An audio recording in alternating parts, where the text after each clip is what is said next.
నాకే ఎందుకు ఇట్లా, నా జీవితమే ఎందుకు ఇలా అయిపోయింది, నా బ్రతుకు ఎందుకు ఇంత అంధకారం అయిపోయింది, నా జీవితం ఎందుకు ఇలా నాశనమైంది, నా బ్రతుకు ఎందుకు ఇట్లా అయింది, అట్లా అనుకునే వారలారా, మీరు దేవుని సంబంధులైతే ఈ మాట మీకే. కొన్ని కఠినమైన పరిస్థితులను నీ జీవితంలోకి అనుమతించి అనేక జనములకు నీవు ఆశీర్వాద కారణమగునట్లు దేవుడు ప్రణాళిక రచించాడు.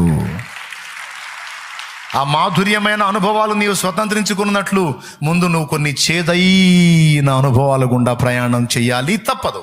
దీనత్వాన్ని నేర్పాడు దేవుడు, ఒంటరిగా బతకటం నేర్పాడు. ఎవ్వరూ ఆదరించేవాళ్ళు లేకపోయినా తన గోడు దేవునికే చెప్పుకొని దేవుని బట్టి బతికేటట్లు ఎస్తేరుని బాల్యం నుంచి చెక్కుకుంటూ వచ్చాడు. ఎందుకు తెలుసా?